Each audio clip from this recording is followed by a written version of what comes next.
Welkom by ons besoek aan die Oos-Vrystaat. Om natuurlik daar uit te kom, moet ons eers uit Gauteng uitkom. En hierdie paadjie wat ons ry deur die Vrystaat is dan maar so tipiese Vrystaat toneel.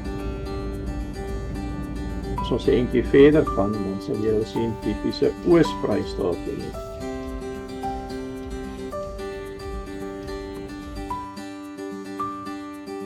Die laaste stukkie van die pad na Meyringskloof waar ons gekamp het, is so 2 km vanaf Foriesburg. En ja, daar lê hy die kloof. Wyd hier aan die begin en dan raak hy nouer en daar heel bo in die hoek van die kloof is 'n dam geleë, die Foriesburgdam.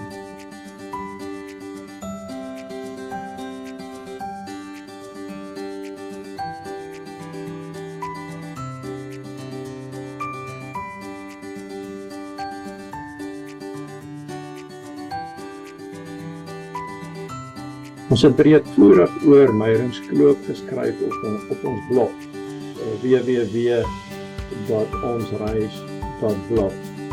So ons gaan nou nie alles van die kamp hier vertel nie, maar ons gaan net so oorsig gee. Hierso kan jy sien van bo af van die koppe af. Dis 'n pragtige gesig, dis lowergroen hierso. En dan een van die pertinente punte as jy by in die kloof staan, is die kruisbokant op die rand.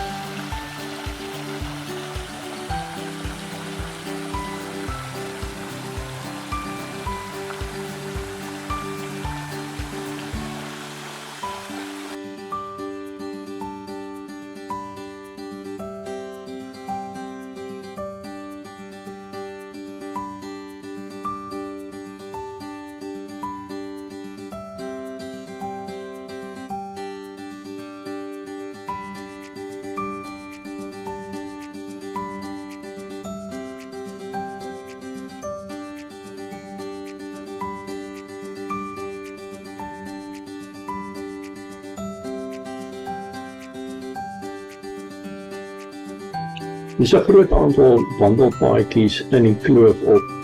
Almal van hulle is baie netjies versorg. Ons gaan nie alles probeer wys hier nie. Ons het 'n aparte artikel en 'n klomp foto's van dit op die blog geskryf. As ons net so na 1 of 2 van die prominente punte kan kyk. Hierdie is bekend as die Maansterring. Mense kan hierdie rotse van onder van die kamp af sien.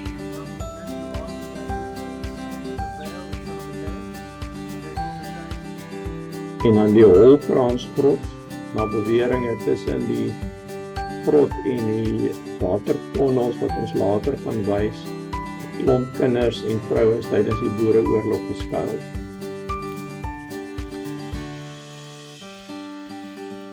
So kom die paadjie in die kloof basies tot sy einde, dan kan jy of terugdraai of jy kan verder boontoe. Verder boontoe is of met Jacob's Ladder of met die kettingleer.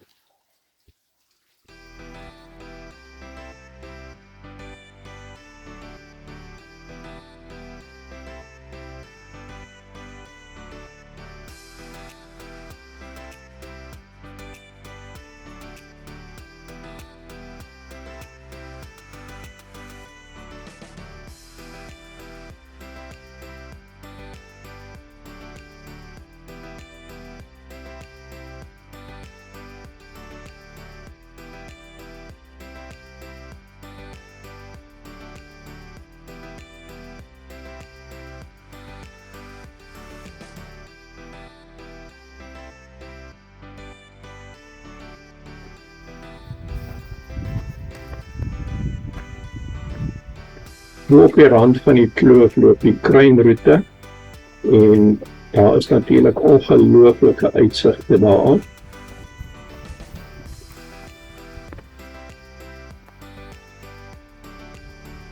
En as jy verder aanstap, dan kom jy by die Foriesburgdam uit. Dit is nie 'n baie groot dam nie, maar dit is 'n pragtige dam en 'n pragtige omgewing.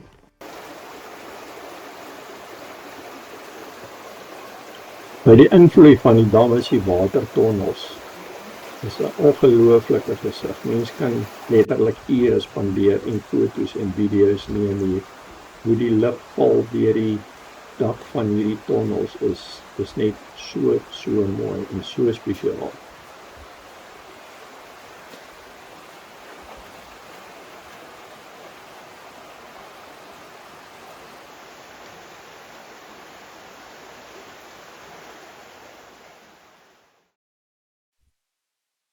Behalwe rondstap in die kloof is hier baie te doen in die omgewing. Sandstone Estates is 'n lewende museum.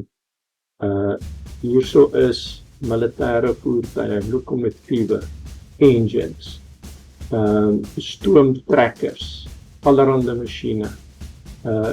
Jy kan 'n pensionaris weer en jy voel soos 'n kind as jy tussen hierdie goed rondloop.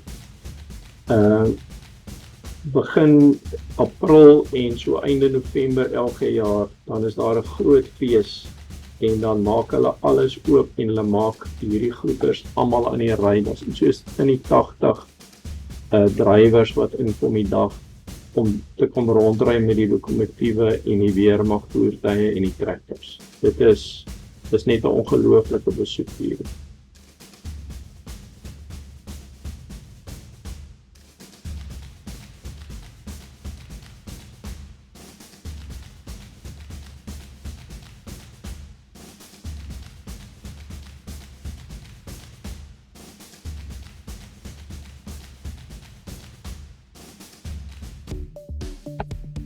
Hierdie omgewing is natuurlik baie bekend vir hulle kersies en die kersiefees.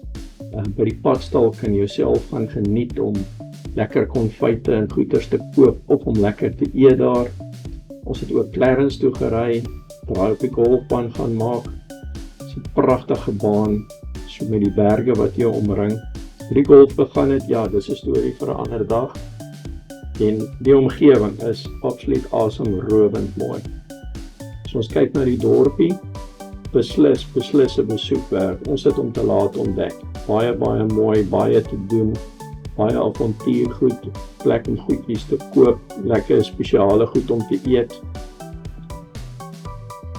En dan is ons terugry Foriesburg toe. Dis self 'n pragtige dorpie as jy kyk, een van die geboue daar, hierdie ou kerk. En dan het ons so lekker gekuier daar by Meyerskloof. En nou ongelukkig een of ander tyd moet jy nou maar opwak en jy moet terugry Gauteng toe. Ons hoop julle het hierdie stukkie saam met ons geniet en julle is welkom om te loer op ons blog vir wat daar nog te sien is. Totsiens.